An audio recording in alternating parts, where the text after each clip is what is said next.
Hello friends, मैं are के sir. मैं एक बार फिर से आपका तहे दिल से बहुत बहुत स्वागत करता हूं साथियों अपने इस यूट्यूब के प्लेटफॉर्म पे जिसका नाम है हिंदी प्रैक्टिस किंग। तो आइए दोस्तों, ज़्यादा देर ना करते हुए हम लोग जो बीपीएससी टीआरई 4.0 से रिलेटेड शिक्षक भर्ती और UP TGT PGT LT grade सहायक नेट जेआरएफ आचार्य से रिलेटेड जो भी प्रश्नों की श्रृंखला हम लोग चला रहे हैं हिंदी साहित्य में भक्ति काल के अंतर्गत, उसको हम लोग एक कदम आगे बढ़ाते हुए सीधे अपने प्रश्नों पर चलते हैं। तो भक्ति काल से रिलेटेड प्रश्न हम लोग सॉल्व कर रहे हैं। तो बताइए इस प्रश्न का सही जवाब क्या हो जाएगा। मैं ट्रिक के माध्यम से आपको इस तरह से याद करा दूंगा कि कभी जिंदगी में नहीं भूलेगा।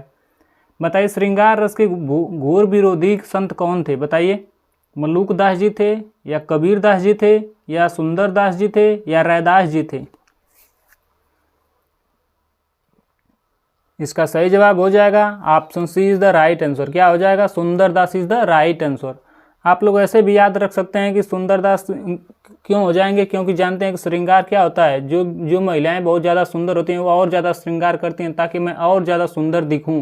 लेकिन क्या है कि यह क्या थे? विरोधी थे, यानी श्रृंगार से क्या थे? विरोधी। कौन से? हम सुंदरदास। और कैसे विरोधी थे कि और जो महिलाएं ज़्यादा सुंदर होती हैं अगर उनसे कुछ कम सुंदर महिला की तरफ कोई पुरुष देख रहा है तो उनको बहुत जलन सी फील होती है कि मैं इतनी ज़्यादा सुंदर हूँ तो वे हमारी तरफ नहीं देख रहा है, उस जो काली कलौटी को क्यों देख रहा है। तो क्या हो जाएंगे? इस तरह श्रृंगार के विरोधी हो जाते हैं। वो महिलाएं कहती हैं कि आप श्रृंगार करने से क्या फ़ायदा जो हमारी तरफ कोई देख ही नहीं रहा है। तो इस तरह क्या है, वो लोग ईर्ष्या करती हैं, अर्थात क्या होते हैं? विरोध जताती हैं। इस तरह से आप लोग ट्रिक के माध्यम से याद रख सकते हैं कि जो सुंदर दास हैं अर्थात जो सुंदर महिलाएं हो क्या श्रृंगार रस के विरोधी हो जाती हैं। क्यों? जब नहीं पुरुष उनकी तरफ ज़्यादा देखते हैं। तो इस तरह से क्या हो जाएगा? Option C is the right answer. Trick कैसा लगा आप लोग को कमेंट बॉक्स में बताइए। इनकी एक दो रचनाएँ हैं। कौन कौन सी रचनाएँ हैं? एक तो सुंदर है तो सुंदर विलास हो जाएगा। कौन हो जाएगा? सुंदर विलास। कौन? सुंदर विलास एक इनकी रचना है। और दूसरी इनकी रचना कौन है? ज्ञान समुद्र। समुद्र कैसा होता है भाई? अच्छा होता है। कैसा होता है समुद्र? सुंदर लगता है। कैसा होता है? सुंदर होता है, यानी ज्ञान समुद्र। दोनों ट्रिक के माध्यम से आप लोग याद रख सकते हैं दोनों इनकी रचनाओं को। चलिए अगले प्रश्नों की ओर बढ़ चलते हैं हम लोग। अगला प्रश्न है, कबीर की उलटबासियों में कौन सा प्रमुख है। बताइए, जो कबीरदास उलटबासी कहते हैं उसमें बताइए कौन सा सबसे ज़्यादा प्रमुख तत्व है। वियोग है उसमें सबसे ज़्यादा, या करुण है, या शांत है, या अद्भुत है। बताइए कौन सा रस सबसे ज़्यादा मिलता है। उलटबासी का मतलब क्या होगा? उलटबासी का मतलब थोड़ा ना कोई किसी के पीछे से पढ़ा जाए इधर से कि ये पंक्ति लिखी है तो इधर से पढ़ा जाए, ऐसे नहीं उलटबासी। उलटबासी का मतलब होता है किसी चीज़ को सीधे सीधे न कह के खूब घुमा फिरा कर गोल गोल बिल्कुल जलेबी की तरह घुमा फिरा कर उसी बात को कहा जाए। और उसमें होती क्या है? व्यंजना शब्द शक्ति होती है। व्यंजना शब्द शक्ति होती है, यानी कि व्यंग्य भाव उसमें रहता है। उसको क्या कहते हैं? उलटबासी कहते हैं। तो इसका सही जवाब क्या हो जाएगा? इसका सही जवाब हो जाएगा option D is the right answer. क्या हो जाएगा? Option D is the right answer, यानी कि अद्भुत होती है। कैसी होती है? अद्भुत होती है। वो तो ये उल्टा पुल्टा रहता है लेकिन अद्भुत रहती है। जैसे नहीं कबीरदास को मैंने कल बताया था कि एक अचंभा देखा रे भाई ठाड़ा सिंह चरावे गाय, यानी कि एक अचंभा हमने देखा भाई कि जो सिंह क्या है खड़े होकर गाय को चरा रहा है। अब पहले पूत पीछे भई माई, यानी कि पूत पहले पहले यानी बेटा पहले पहले चल रहा है, अब माँ उसको देखकर चल रही है। यहाँ तो उल्टा हो गया ना, माँ ने बेटा को चलना सिखाती है। और आगे क्या है कि चेला के गुरु लागे पाई। बताइए चेला के पैर कभी गुरु लगते हैं? नहीं ना, गुरु का पैर लगा जाता है ना। तो क्या उल्टा है, यानी उलटबासी है। और जल की मछली तरुअर ब्याई, अर्थात जो जल में रहने वाली मछली है वो बाहर आकर अपने अंडे बच्चे दे रही है। क्या ऐसा होता है? नहीं ना, उलटबासी है। अब पकड़ी बिलाई मुर्गे खाई, और क्या है? बिलार को पकड़कर मुर्गा खा रहा है। ये तो गलत बात है ना, मुर्गा को ना बिलार जाकर तोड़ देती है, तो गलत बात है। तो इस तरह क्या हो जाएगा? ये उलटबासियाँ हैं किनकी? कबीरदास की ये सब हैं। चलिए अगले प्रश्नों की ओर बढ़ चलते हैं हम लोग। अगला प्रश्न है, मगहर और लोई से किस कवि का संबंध है। बताइए रहीम दास का है, या कबीर दास का है, या तुलसीदास का है, या फिर सूरदास का है। इसका सही जवाब हो जाएगा option B is the right answer. क्या हो जाएगा? कौन है? Option B is the right answer. क्या हो जाएगा? Kabir is the right answer हो जाएंगे। और ये किससे रिलेटेड है? मगहर में क्या हुआ है? मगहर में इनकी क्या हुई? मृत्यु हुई है। किनकी? कबीरदास की। कहाँ पे हुई है? मगहर में। और लोई क्या है? लोई इनकी पत्नी का नाम है। लोई क्या? इनकी पत्नी का नाम है। पुत्र का नाम क्या है? पुत्र का नाम कमाल व कमाली है। क्या नाम है? पुत्र का नाम कमाल है। क्या है? कमाल का पुत्र है भाई। किसका? अकबर जी का, अरे सॉरी कबीर जी का। और पुत्री का नाम क्या है इनके? इनकी पुत्री का नाम है कमाली। कमाल और कमाली। इनके गुरु कौन है? कबीर के गुरु। हिंदू गुरु किनको मानते हैं? रामानंद को। किनको? रामानंद को। और मुस्लिम लोग किनको मानते हैं? मुस्लिम लोग किनको मानते हैं? शेख तकी को। किनको? शेख तकी को मानते हैं। और नीरू नीमा ने क्या किया? इनका पालन पोषण किया। यानी कि कह सकते हैं माता पिता कौन है? माता कौन है? नीरू। और पिता कौन है? नीमा। नीरू नीमा। ये लोग क्या है? जुलाहे हैं। क्या है? जुलाहे हैं। और जो कबीरदास है इनके वाणियों का संग्रह किसने किया? धर्मदास ने। धर्मदास क्या हैं? इनके शिष्य हैं। क्या हैं? इनके शिष्य हैं। कौन है? धर्मदास। किस नाम से किए? बीजक नाम से। बीजक। बीजक के कितने भाग हैं? बीजक के 3 भाग। एक तो हो गया साखी है, एक है शबद है, और तीसरा है रामायणी।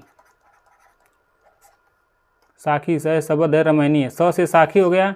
साखी में क्या है? स से साखी में क्या है? शिक्षा रूपी तत्व है। क्या है? इसमें शिक्षा से संबंधित है। यानी शिक्षा सिद्धांत किस में है? साखी में मिलता है।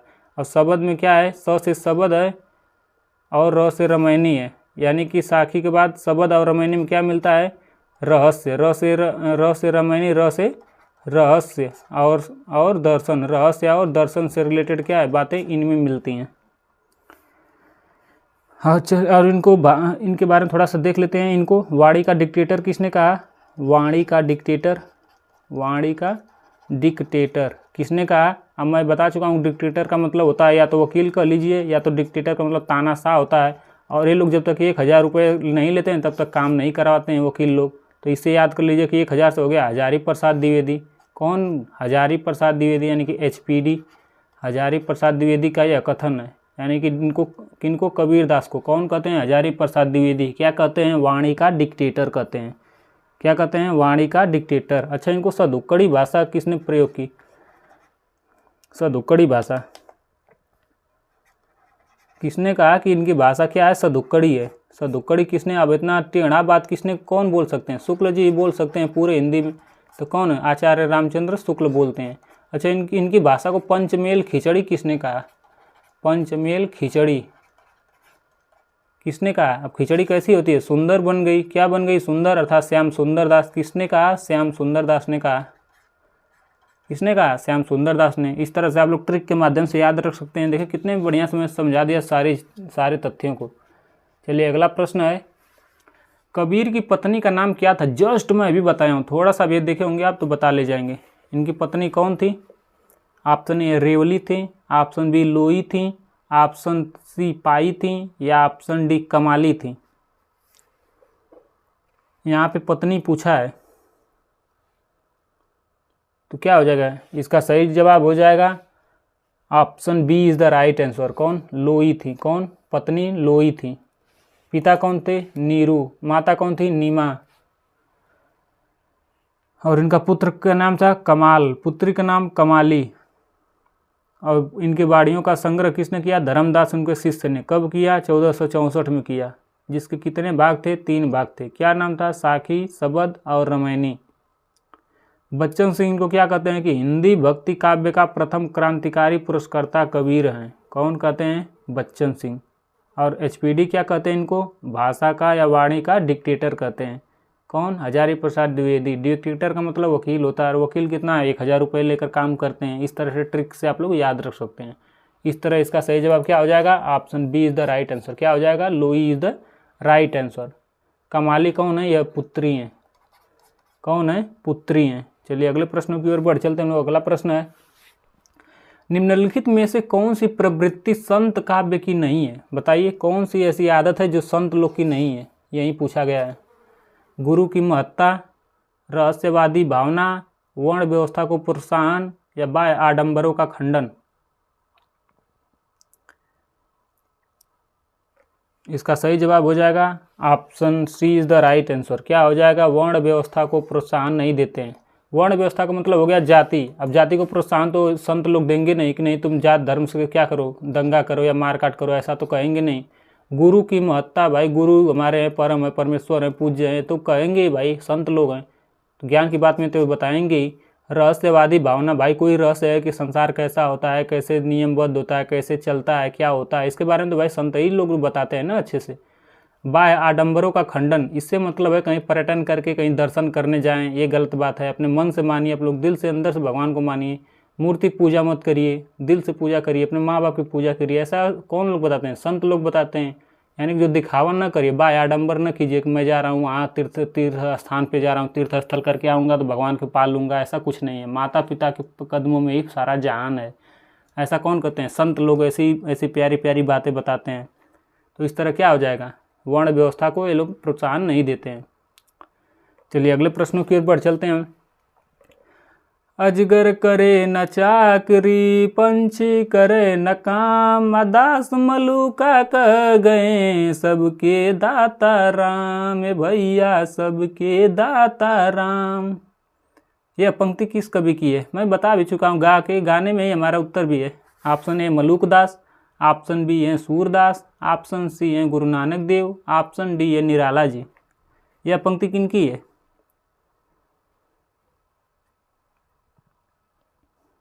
इसका सही जवाब हो जाएगा option A is the right answer. कौन? मलुकदास। मैं बता चुका हूँ कि दास मलुका कह गए सबके दाता राम। किनकी है? मलुकदास की है। मलुकदास के शिष्य कौन थे? मलुकदास के शिष्य, इनके शिष्य कौन थे? इनके शिष्य मथुरादास थे। कौन थे? मथुरादास। क्या नाम था? मथुरादास। इनकी रचनाएं कौन कौन सी हैं? किनकी? मलुकदास की रचनाएं कौन कौन है? एक तो मलुक परिचयी है। क्या है? मलुक परिचयी। किनकी है? इनकी है। यह किस भाषा में है? अवधी ब्रज में है। किस भाषा में? अवधी ब्रज में है। और कौन कौन सा है? एक तो ज्ञान बोध है, ज्ञान बोध। और कौन है? रतन खान। और कौन है? रतन खान। और कौन है? भक्त वात्सावली, भक्त वात्सावली। और एक कौन थी इनकी?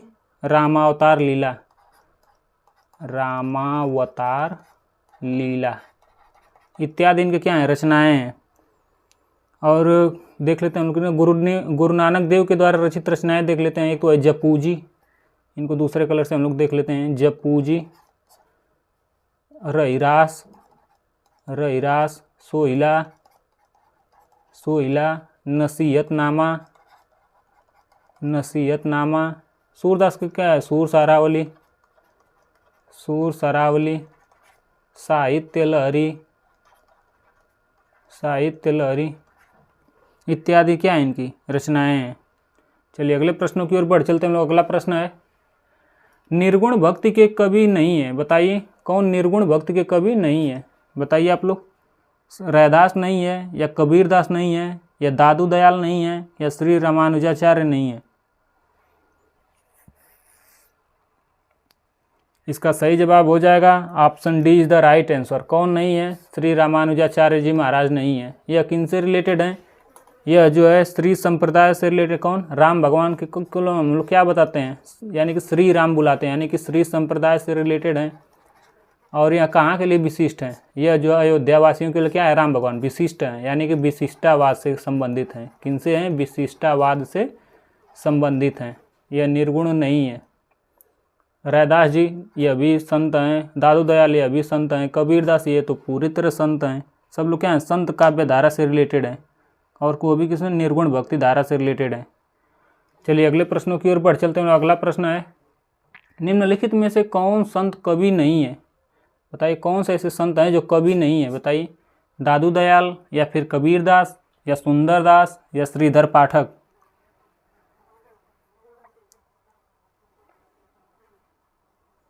इसका सही जवाब हो जाएगा option D is the right answer. कौन? श्रीधर पाठक। यह क्या हैं?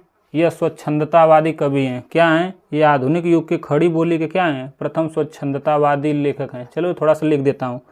ये आधुनिक युग के खड़ी बोली के स्वच्छंदतावादी। स्वच्छंदतावादी का मतलब होता है स्वच्छ नहीं, स्वच्छंदतावादी का मतलब होता है कि जो अपनी विचारधारा से, अपने मन में जो विचार चल रहा है उसको लिखना स्वच्छंदतावादी। किसी शास्त्रीय मान्यता के आधार पर नहीं बल्कि खुद की मान्यता के आधार पर लिखना स्वच्छंदतावादी कहलाता है। क्या है? स्वच्छंदतावादी कवि हैं। कौन? श्रीधर पाठक हैं। तो इसका सही जवाब क्या हो जाएगा? Option D is the right answer. Dadu Dayal के यहाँ ये भी संत काव्य धारा में आते हैं। कबीरदास ये तो पूरी तरह आप लोग बता ही दिए हैं। श्याम सुंदर दास आते हैं और सबसे ज़्यादा घोर विरोधी श्रृंगार रस के यही हैं सुंदरदास। इनकी दो रचनाएं ज्ञान समुद्र और क्या है? सुंदर विलास। चलिए अगले प्रश्नों की ओर बढ़ चलते हैं लोग। अगला प्रश्न है, निम्नलिखित में से कौन ज्ञान मार्गी शाखा के कवि नहीं है? बताइए, कबीरदास नहीं है, या कुतुबन नहीं है, या रैदास नहीं है, या दादू दयाल नहीं है? बताइए। यहाँ पे ज्ञान मार्गी दिया। अब ज्ञान कौन देते हैं? संत लोग देते हैं, अर्थात संत काव्य धारा से रिलेटेड बात पूछा है। ज्ञान कौन देते हैं? ज्ञान जो संत देते हैं, अर्थात ज्ञानाश्रय, इनसे रिलेटेड पूछा गया सवाल है। बताइए इस प्रश्न का सही जवाब क्या हो जाएगा? इसका सही जवाब हो जाएगा option B is the right answer. क्या हो जाएगा? कुतुबन नहीं है। कौन? कुतुबन नहीं है और सब लोग हैं। दादू दयाल मैं जस्ट अभी बताया हूँ कि हैं। रैदास के बारे में बताया हूँ कि अभी है। कबीर तो पूरी तरह मैं बताया हूँ। इसका सही जवाब क्या हो जाएगा? Option B is the right answer हो जाएगा। क्या हो जाएगा? Option B. कुतुबन की एक रचना है। कौन? इनकी एक रचना है कुतुबन की मृगावती। मृगावती। वन में क्या बताया हूँ? कैसे ट्रिक? वन में कौन मिलते हैं? मृग मिलते हैं। राम भगवान वन में किसके पीछे दौड़े थे? वन में किसके पीछे दौड़े थे? मृग के पीछे। थोड़ा सा मिटा देता हूँ। किसके पीछे दौड़े थे राम भगवान? वन में मृग के पीछे। वन में किसके पीछे दौड़े थे? मृग यानी हिरण के पीछे। ऐसे आप लोग ट्रिक के माध्यम से याद रख सकते हैं। असाहित किसकी? मुल्ला दाऊद की रचना है। असाहित मुल्ला दाऊद। चलिए अगले प्रश्नों की ओर बढ़ चलते हैं। लोग कबीर के बारे में बताया हूँ। इनसे कौन बीजक से रिलेटेड है? बीजक से रिलेटेड है। चलिए अगले प्रश्नों की ओर बढ़ चलते हैं हम लोग। अगला प्रश्न है, कबीर परिचय के रचनाकार कौन है? नाभादास, अनंतदास, धर्मदास या सुंदरदास? बताइए। कबीर परिचय। अब मैं क्या ट्रिक बताया हूँ? कबीर के बारे में कौन परिचय दे सकता है भाई? कौन दे सकता है? आप लोग जानते ही होंगे जिसके पास क्या है? अनंत सीमा हो, अनंत ज्ञान हो। क्या हो? अनंत सीमा या फिर अनंत ज्ञान है, वही लोग देख सकते हैं। तो इसका जवाब क्या हो जाएगा? Option B is the right answer, यानी कि अनंत दास। कबीर के बारे में जो कुछ भी कह सकते हैं वो क्या है? जो ज्ञानी रहेगा वही कह सकता है, सबके बस की बात नहीं है। नाभादास की कौन सी रचना है? एक तो भक्तमाल है, एक अष्टयाम है। क्या है? भक्तमाल। एक तो भक्तमाल है और दूसरी क्या है? अष्टयाम। क्या है? अष्टयाम इनकी रचना है। धर्मदास ने क्या किया? कबीर के बाड़ियों का क्या किया? संग्रह किया। किसमें? बीजक में किया। बीजक के कितने भाग? 3 भाग। यह किनके शिष्य हैं? कबीर के। क्या है? यह शिष्य हैं। शिष्य हैं। क्या हैं? किनके? कबीर के। कौन? धर्मदास। सुंदरदास के यहाँ सबसे ज़्यादा पढ़े लिखे हैं, यानी कि इसका सही जवाब क्या हो जाएगा? इसका सही जवाब हो जाएगा option B is the right answer. और सुंदरदास की कितने मैंने 2 रचनाएं बताई। एक तो है सुंदर विलास। कौन है? एक है सुंदर विलास और एक है और मैंने इनकी रचना बताएं ज्ञान समुद्र, यानी ज्ञान रूपी समुद्र। समुद्र कैसा होता है? सुंदर होता है। कैसा होता है? सुंदर होता है।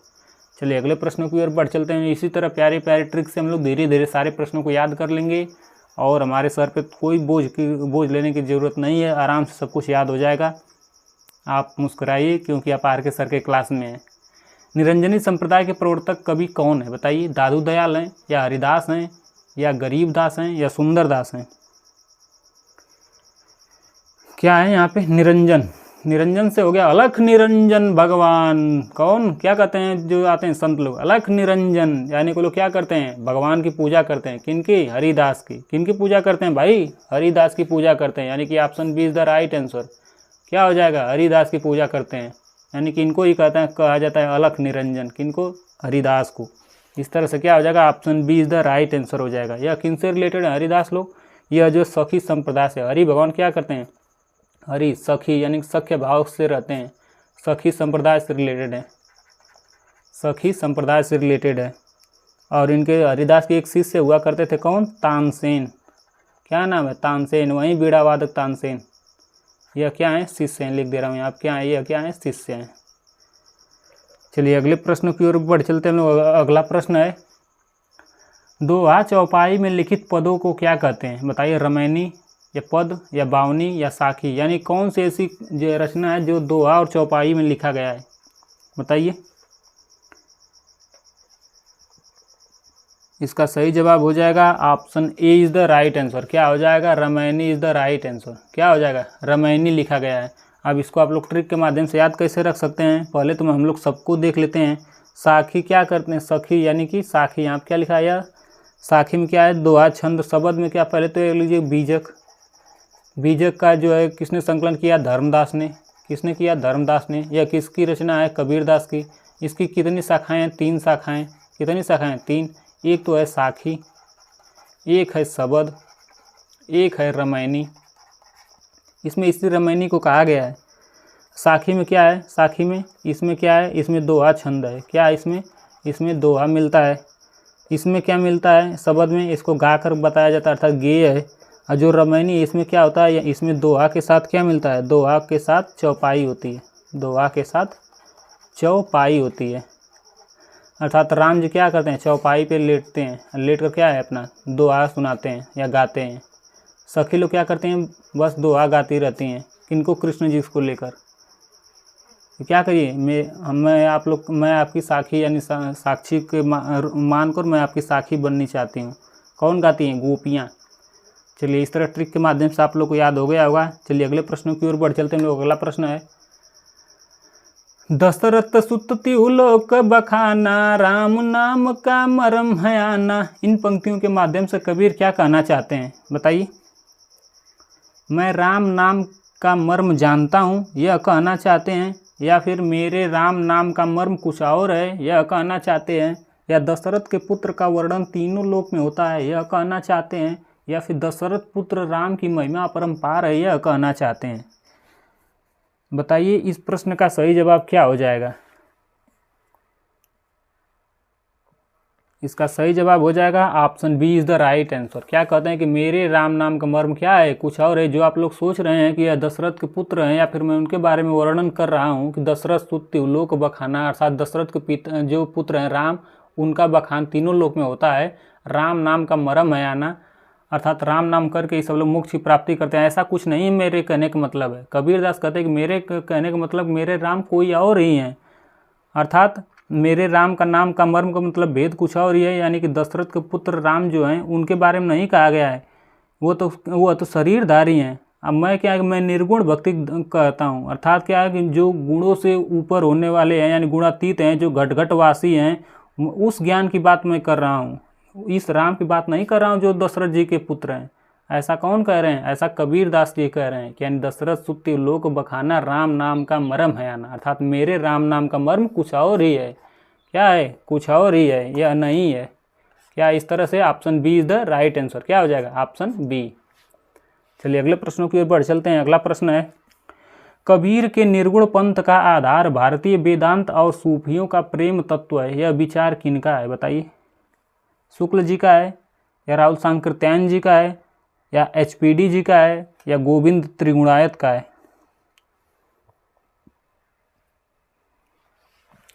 इसका सही जवाब हो जाएगा option A is the right answer. किनका यह कथन है? यह जो शुक्ल जी का कथन है। किनका?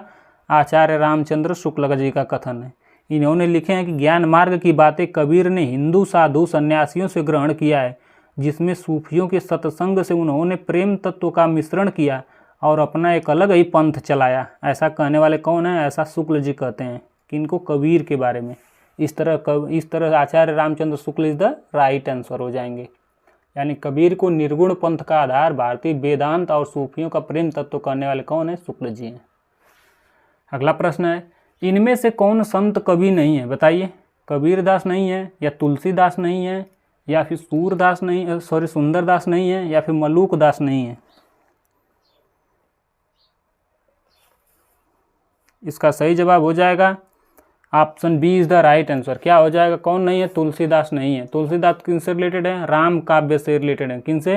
राम काव्य से रिलेटेड है। लेकिन यहाँ पे पूछा क्या गया है? संत काव्य। क्या पूछा गया है यहाँ पे? संत काव्य, यानी संत के बारे में पूछा गया है, यानी ज्ञानाश्रयी शाखा के अंतर्गत।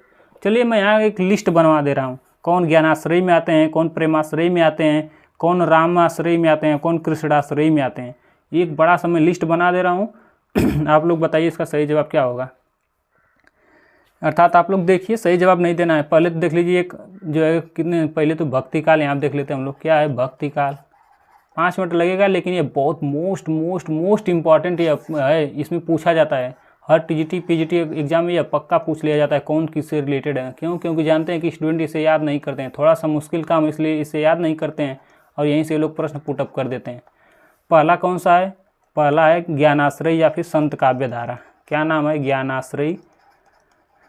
दूसरा कौन सा है? प्रेमाश्रय, प्रेमाश्रय। तीसरा कौन सा है? तीसरा है रामाश्रय, रामाश्रय काव्य धारा यानी राम के बारे में। और चौथा कौन है? कृष्णाश्रय यानी कृष्ण के बारे में। क्या है? कृष्णाश्रय काव्य धारा। ज्ञानाश्रय को और क्या कहा जाता है? ज्ञानाश्रय को, इसको संत काव्य धारा कहा जाता है, अर्थात ज्ञान की बातें कौन बताते हैं? संत लोग, इस तरह से याद रख सकते हैं। प्रेमाश्रय को क्या कहा जाता है? प्रेमाश्रय को सूफी कहा जाता है, सूफी काव्य धारा। अब आइए हम लोग देखते हैं इनसे रिलेटेड कौन कौन है शामिल हैं। पहले आते हैं ज्ञानाश्रय में सबसे प्रवक्ता, जो प्रवक्ता या फिर प्रयोक्ता कौन है? सॉरी, ये कई बार बोल दिया। कौन है? कबीरदास हैं। कौन? कबीरदास। और कौन इसमें शामिल है? रैदास। और कौन है? गुरु कौन है? गुरु नानक, गुरु नानक। और कौन है? मलूकदास, मलूकदास। और कौन है? सुंदरदास। कौन है? सुंदरदास। सॉरी, कौन है? सुंदरदास। और कौन है? दादू यानी दादू दयाल। और कौन है? सिंगा। कौन है? सिंगा। और कौन है? हरिदास निरंजनी। एक तो है धन्ना, एक है निरंजनी। और भी एक दो लोग हैं, जैसे बाबा लाल हैं। कौन है? बाबा लाल, लिख दे रहा हूँ यहाँ पे, लाल इत्यादि लोग क्या हैं? इनसे ज्ञानाश्रय से रिलेटेड है। अब आइए हम लोग देख लेते हैं प्रेमाश्रय में कौन कौन है। प्रेमाश्रय में सबसे पहले जिनका प्रवर्तक हैं कौन है? मलिक मोहम्मद जायसी जी हैं। कौन है? मलिक मोहम्मद जायसी जी। दूसरे पे आते हैं कुतुबन। कौन आते हैं? कुतुबन। तीसरे नंबर पे कौन आते हैं? मंझन। कौन आते हैं? मंझन। और चौथे नंबर पे आते हैं नूर मोहम्मद। कौन है? नूर मोहम्मद। और चौथे नंबर पे आते हैं चाचा उस्मान। कौन? उस्मान। पाँचवें नंबर पे आते हैं असाइद, असाइद वही हंसावली वाले असाइद। और कौन है? मुल्ला दाऊद। कौन है? मुल्ला दाऊद। और कौन है? एक है शेख नबी, शेख नबी। आप लोग इसको नोटबुक में लिख लीजिएगा, बहुत इंपॉर्टेंट है। और कौन है? कासिम शाह, कासिम शाह, शाह।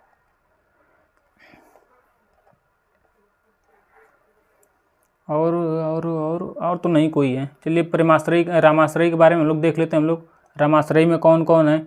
एक तो है रंगनाथ। क्या नाम है? रंगनाथ। दूसरे पे कौन है? रामानुजाचार्य।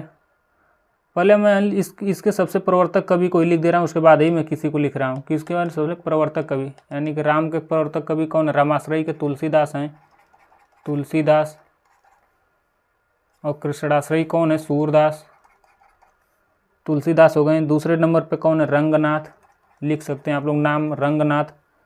रामानुजाचार्य, रामानुज लिख दे रहा हूँ, रामानुजाचार्य। और कौन है? रामानंद, कवि रामानंद, गुरु रामानंद। और कौन है? राघवानंद। ज़्यादा इसमें नंद आएंगे। एक हैं अग्रदास, अग्रदास। एक हैं नाभादास, नाभादास। और कौन है इसमें? थोड़ा सा और देख लेते हैं हम लोग। एक है विष्णुदास। कौन है? विष्णुदास। और कौन है इसमें? दास ज़्यादा रहेंगे। और एक तुलसीदास तो जानते हैं। एक है केशवदास, इनसे रिलेटेड है, केशवदास। और एक है सेनापति, सेनापति। और कौन है? प्राणचंद, प्राणचंद। और एक कौन है? प्राणचंद हो गए हैं। और बस इतने ही हैं। और हम लोग देख लेते हैं सूरदास, कृष्णाश्रय में थोड़ा सा देख लेते हैं। सूरदास हैं, इसमें ज़्यादा संप्रदाय है, यानी कि निम्बारकाचार्य कर सकते हैं, निम्बारकाचार्य संप्रदाय। और कौन है? वल्लभाचार्य संप्रदाय। जितने भी संप्रदाय आते हैं कृष्णदास में सब आ जाते हैं। वल्लभाचार्य हो गए, और कौन सा है, छीत स्वामी है, विट्ठल नाथ है, कुंभन दास हैं, छीत स्वामी, विट्ठल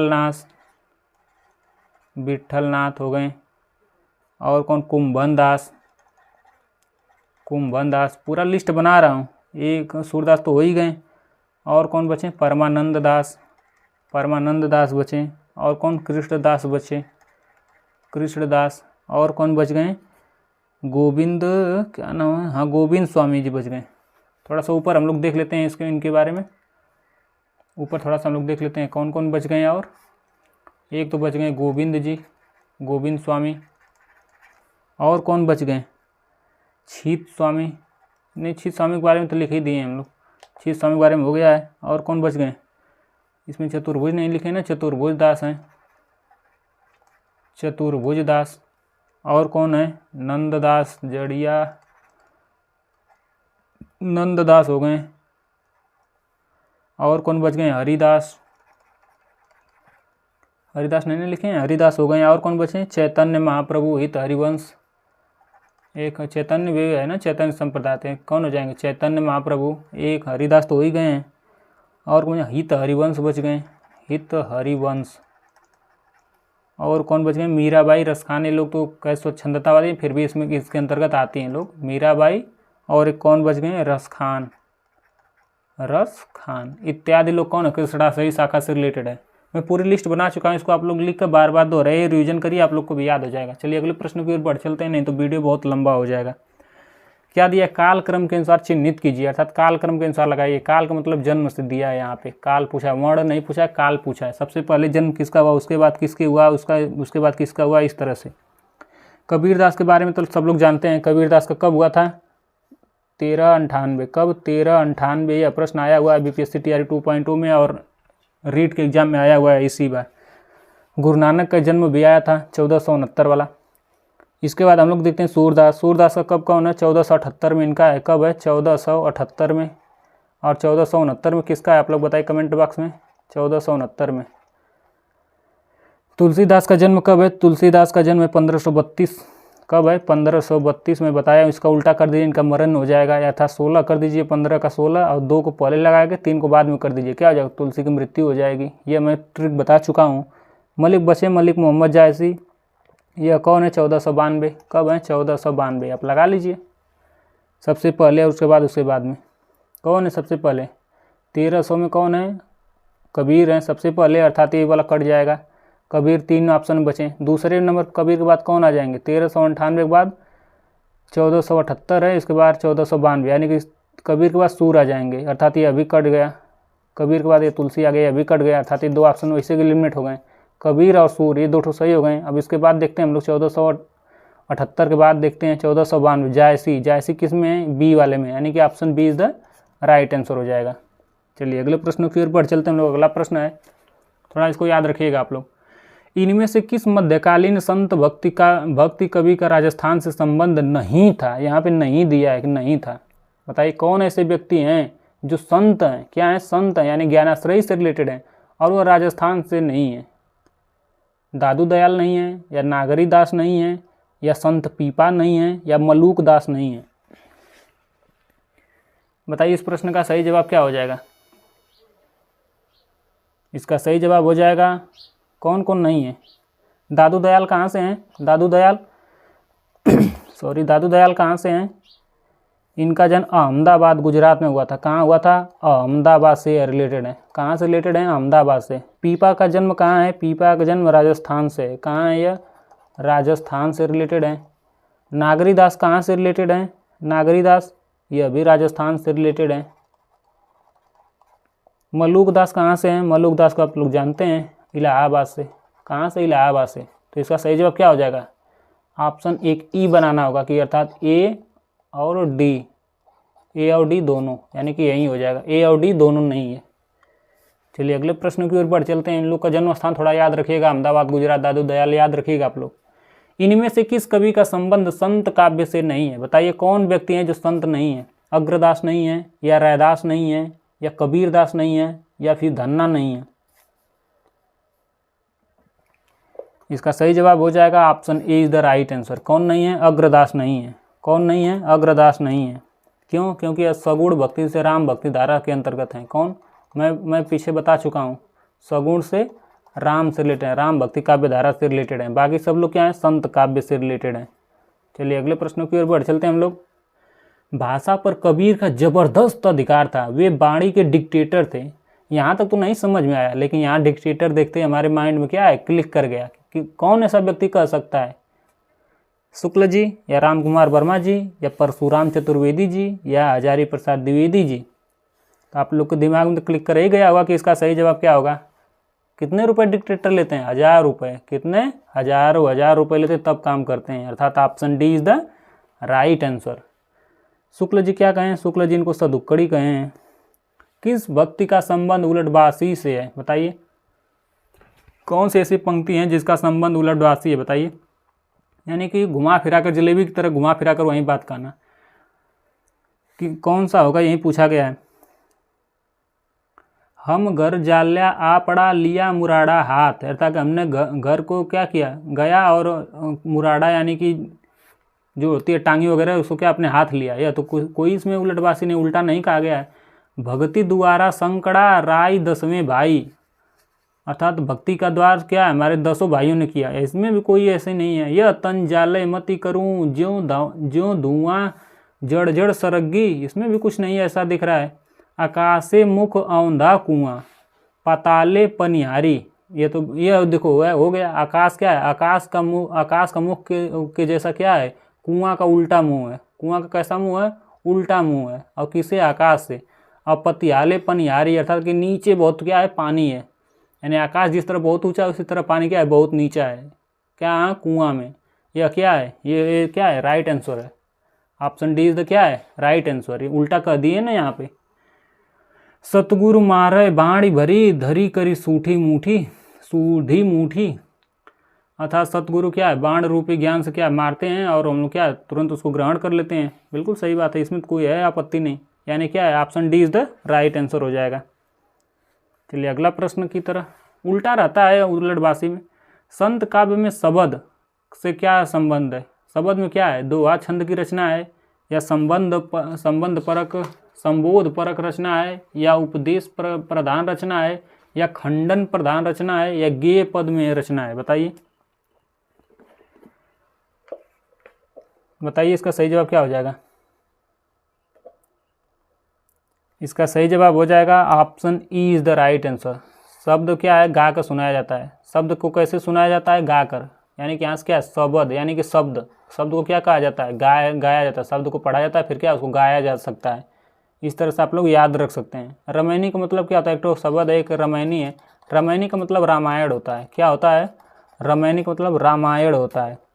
और जो शब्द है इसका मतलब क्या होता है? इसका मतलब शब्द होता है। और शब्द को क्या करता है? गा कर सुनाते हैं। किस भाषा में? ब्रज भाषा और पूर्वी बोली में।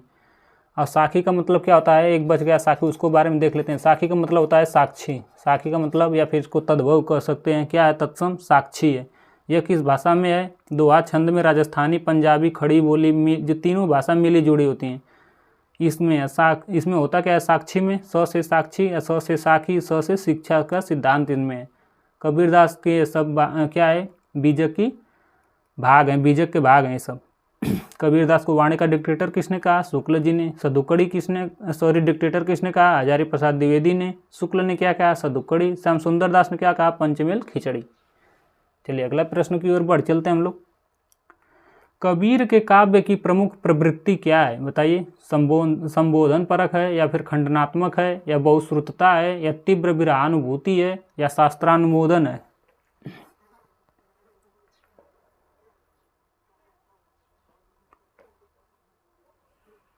इसका सही जवाब हो जाएगा option E is the right answer. क्या हो जाएगा? शास्त्र का अनुमोदन इन्होंने किया है। क्या है? शास्त्र का अनुमोदन किया है। Option D E is the right answer. अगला प्रश्न है, निम्नलिखित में से कौन सा कथन असत्य है अर्थात गलत है? बताइए कौन सा कथन गलत है? बताइए आप लोग इसका सही जवाब। इसका सही जवाब बताइए कि निर्गुण भक्ति में विश्वास प्रभु के विश्वव्यापी अस्तित्व में आस्था में प्रकट की गई। क्या यह सही है? बताइए आप लोग। निर्गुण भक्ति में विश्वात्मा अर्थात जो भगवान रूपी आत्मा है, विश्वात्मा प्रभु के विश्वव्यापी अस्तित्व में आस्था प्रकट की गई। क्या यह सही बात है? यह क्या है? सही बात है। क्या है? आप लोग नहीं बता पा रहे हैं, बताइए कमेंट बॉक्स में। निर्गुण भक्ति, उसमें विश्वात्मा यानी कि विश्व में जो भी आत्मा या फिर क्या है विश्वव्यापी है, ऐसी आत्मा जो विश्वव्यापी है, उसमें क्या है, उसको तो भाई कहा गया है मन से जो लोग मानते हैं वही विश्वात्मा है, ऐसा कहा गया है। यहाँ पे असत्य दिया है, इसको ध्यान रखिए। निर्गुण भक्ति वर्ण व्यवस्था के पक्षधर नहीं थे, सही बात है।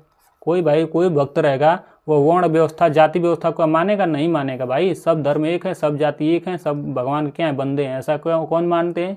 निर्गुण मानते हैं। निर्गुण में क्या होता है कि निर्गुण निराकार यानी कि जिसका आकार नहीं उसको क्या है हम लोग भगवान मान के उसको आस्था करते हैं। ऐसे में क्या है संत लोग यही तो करते हैं। तो क्या हो जाएगा? वर्ण यानी कि जाति नहीं बताते हैं, यानी कि अभी सही बात है। निर्गुण भक्ति में लीला का महात्म्य है। क्या क्या यहाँ राम की बात हो रही है कि या फिर कृष्ण की बात हो रही है कि लीला करेंगे? गलत बात है। यहाँ तो क्या है निर्गुण निराकार रूपी भगवान की यहाँ पूजा की जाती है, ये गलत बात है। लीला किसमें होता है भाई? कृष्ण से रिलेटेड है। यहाँ पे क्या है, यहाँ संत पूछा गया है, यानी कि निर्गुण के बारे में बात हो रहा है। निर्गुण भक्त सत्य के शोधक हैं, बिल्कुल बात भाई। प्रत्यक्षम किम प्रमाणम, जैसे कबीरदास कहते हैं ना कि तुम कहता कागज की लेखी, मैं कहता आंखों की देखी। क्या है? प्रत्यक्षम किम प्रमाणम, अर्थात प्रत्यक्ष को प्रमाण की आवश्यकता नहीं, ऐसा करने वाले कौन है? कबीरदास हैं। यानी कि इस प्रश्न का सही जवाब क्या हो जाएगा? इस प्रश्न का सही जवाब हो जाएगा क्या इसमें असत्य पूछा है तो कौन सा एक गलत है? क्या इसमें लीला नहीं है, अर्थात 3 यानी option C is the right answer. अगले प्रश्न की ओर बढ़ चलते हैं हम लोग। अगला प्रश्न है, मध्यकालीन संत काव्य पर निम्नलिखित में से किसका प्रभाव नहीं है? बताइए किसका प्रभाव नहीं है। यानी कि यहाँ पर संत के बारे में पूछा है, संत काव्य पर किसका प्रभाव नहीं है? नाथ साहित्य का प्रभाव नहीं है, या उपनिषद का प्रभाव नहीं है, या अद्वैत दर्शन का प्रभाव नहीं है, या जैन साहित्य का प्रभाव नहीं है? बताइए। यहाँ पे अद्वैत दिया है। अद्वैत, द्वैत का मतलब होता है कि आत्मा और परमात्मा का मिलन। यहाँ पे क्या है? अद्वैत अर्थात नहीं है। बताइए। तो इसका सही जवाब हो जाएगा जैन साहित्य। क्या हो जाएगा? Option D is the right answer हो जाएगा। किसका नहीं है? जैन साहित्य का नहीं है। संतों पर उपनिषदों का भी प्रभाव पड़ता है, क्योंकि संत हैं तो लोग उपनिषद वेद ज्ञान ये सब पढ़ेंगे ही। नाथ क्या है? नाथ में क्या होता है? साधनात्मक होता है, अर्थात संत लोग क्या करते हैं? साधना करते हैं। यह भी बात सही है। अद्वैत दर्शन अर्थात मूर्ति पूजा और कहीं जाकर पर्यटन करके भगवान का दर्शन करना, यह भी लोग बात नहीं मानते हैं। यानी क्या है? यह भी सही है। जैन साहित्य, यह तो बिल्कुल गलत बात है। जैन साहित्य का प्रभाव नहीं पड़ा, बाकी क्या है सबका प्रभाव पड़ा। यहीं पे अगर बस द्वैतवाद रहता है यानी कि भगवान में क्या है आस्था, तब तो नहीं हो जाता। यहाँ पे अ लगा गया अर्थात भगवान में आस्था नहीं है, यानी कि जो क्या अपने अंतरात्मा रूपी भगवान का क्या साधना किया जाता है, किसमें? निर्गुणों में। इस तरह क्या हो जाएगा? Option D is the right answer. अगला प्रश्न है, कबीर के संदर्भ निम्नलिखित में से कौन सा कथन गलत है? यहाँ पे भी देखिए बात गलत की हो गई है। क्या हो गई? गलत की बात हो गई है। बताइए। कबीर के काव्य में दाम्पत्य के द्योतक प्रतीकों का सुंदर प्रयोग हुआ है। यहाँ पे गलत बताना है, सही नहीं बताना है। बिल्कुल है।